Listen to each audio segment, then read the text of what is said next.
The planned expansion of London's Heathrow Airport was declared unlawful on environmental grounds by a court on Thursday, a ruling that could sink the $18 billion project that has been dogged by decades of dispute and indecision. In a victory for climate change campaigners, an appeal court judge said that a failure to take into account the government's commitments on climate change was legally fatal to the plans to build a third runway at Europe's busiest airport.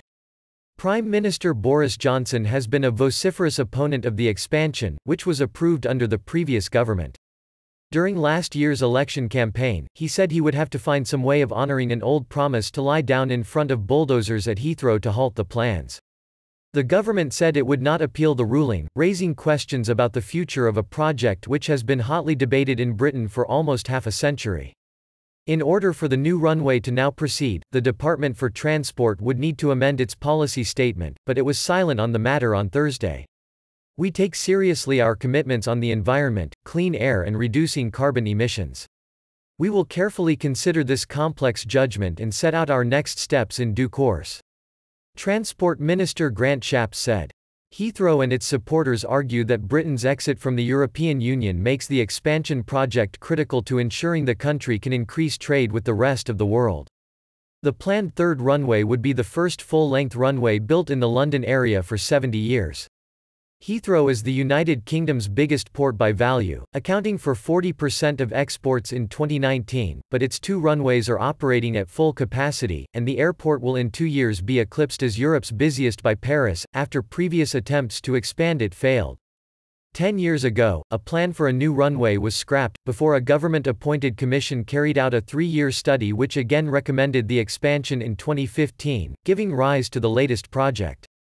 The judge said that in its current form the government's policy failed to take into account climate change commitments made by the government when it signed up to the Paris Agreement in 2015. That, in our view, is legally fatal to the ANPS airport's national policy statement in its present form, said Judge Keith Lindblom.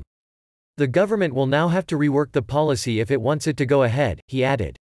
Heathrow Airport, owned by Spain's Ferrovial, the Qatar Investment Authority and China Investment Corp., has said that it will appeal the decision in the Supreme Court, even though the government is not.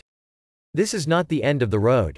This is very fixable," CEO John Holland Kay told Sky News on Thursday. Heathrow believes that a recently launched UK aviation industry plan to reach net zero carbon emissions by 2050 will help it see the decision overturned. Environmental campaigners such as Friends of the Earth and Greenpeace, and the local authorities who oppose the expansion were delighted with the ruling, saying the recognition of climate change commitments could have consequences for other projects.